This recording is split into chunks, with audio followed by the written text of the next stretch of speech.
The most punk rock thing Bruce Springsteen ever did was release an entire album of demos that he recorded in his bedroom.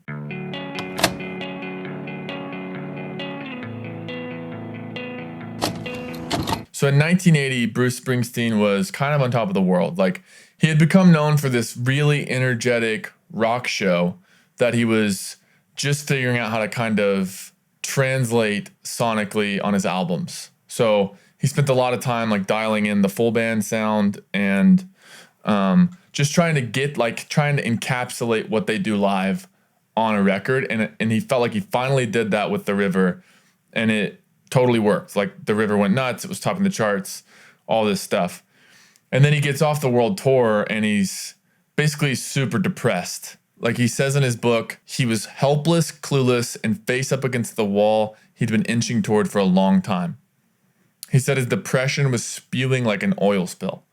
And so in 1981, he goes and he rents this house in Colts Neck, New Jersey, which is basically the middle of nowhere. He rents like a ranch house.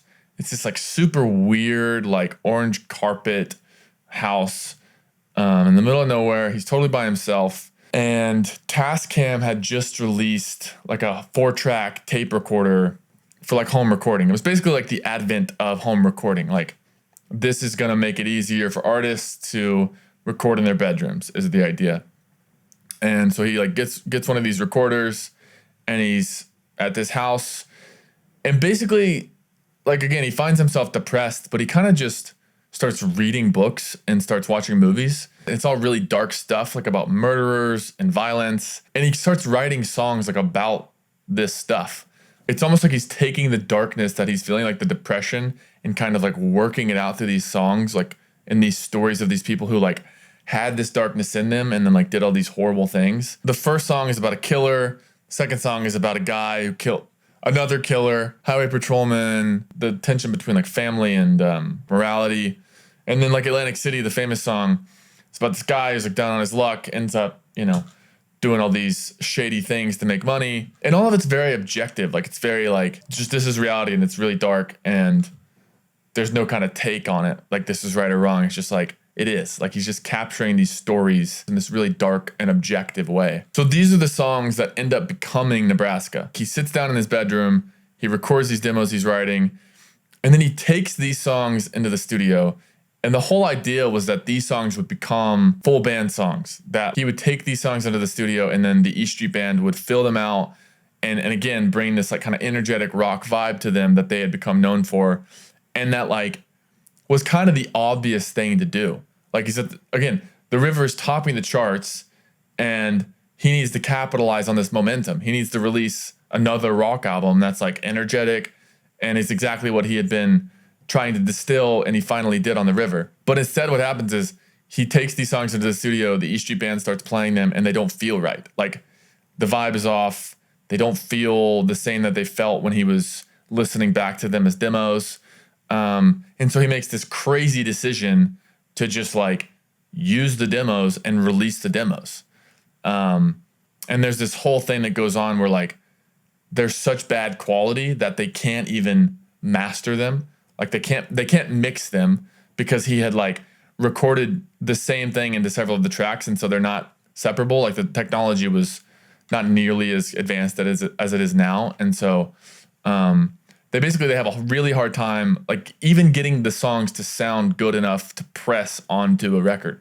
And so he shelves all of these full band versions of these songs. And one of the songs that he shelved that the E Street Band had played on, that had started out as a demo at that house in Colts Neck, was Born in the USA. And so I think 2 weeks ago he released the electric Nebraska session version of Born in the USA.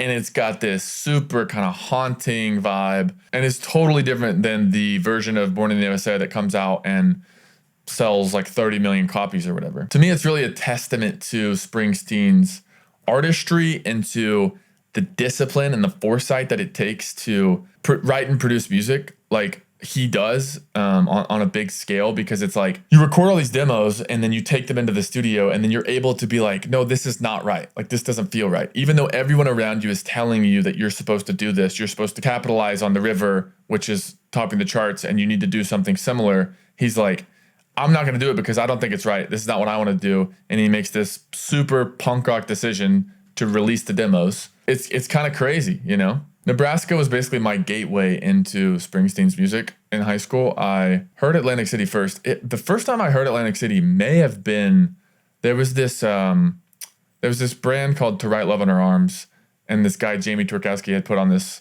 tour, and it came through Dallas, and this guy Noah Gunderson and his sister Abby and Aaron Gillespie, who I had listened to since I was super little, who was in this band Under Oath, covered Atlantic City. And there's actually a video of it on YouTube. But yeah, so I heard Atlantic City, and I connected with Atlantic City more than I did like Dancing in the Dark or I'm on Fire or even Born in the USA. Like for a while, like it took me a while to like really get into the full band stuff with Springsteen. But yeah, I've always been a super big fan of Nebraska, and it's really cool to hear the version of Born in the USA that they recorded during those Nebraska sessions. And I'm really glad, obviously, that he didn't release it at that time, and that, you know, I mean, he's the boss for a reason.